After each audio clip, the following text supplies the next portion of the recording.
To Troy and his wonderful family, Lori, Nicole, and Jessica, Merry Christmas, much love, Mom. 'Twas the night before Christmas, when all through the house not a creature was stirring, not even a mouse. The stockings were hung by the chimney with care, in hopes that St. Nicholas soon would be there. The children were nestled all snug in their beds, while visions of sugar plums danced in their heads, and Mom in her kerchief and I in my cap had just settled down for a long winter's nap. When out on the lawn there rose such a clatter, I sprang from my bed to see what was the matter. Away to the window I flew like a flash, tore open the shutters and threw up the sash. The moon on the breast of the new-fallen snow gave the luster of midday to objects below, when what to my wondering eyes should appear but a miniature sleigh and 8 tiny reindeer, with a little old driver so lively and quick, I knew in a moment it must be St. Nick. More rapid than eagles his coursers they came, and he whistled and shouted and called them by name.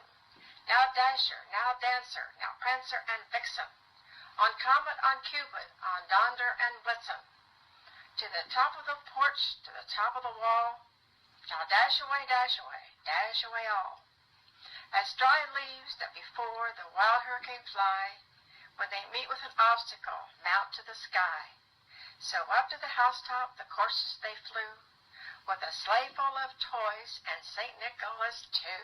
And then in a twinkling I heard on the roof the prancing and pawing of each little hoof. As I drew on my head and was turning around, down the chimney St. Nicholas came with a bound.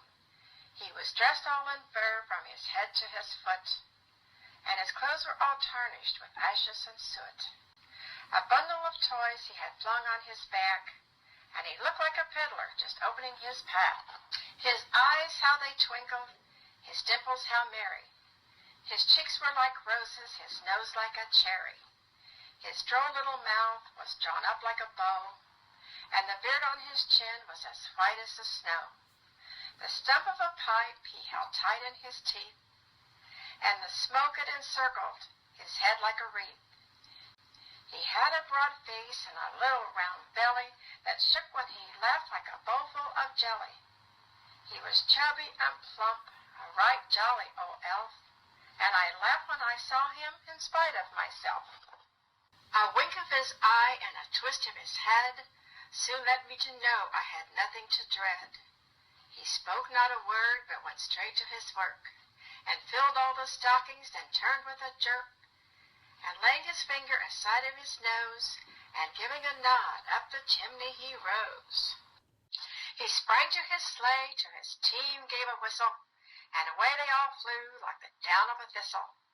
But I heard him exclaim, as he drove out of sight, Merry Christmas to all, and to all a good night.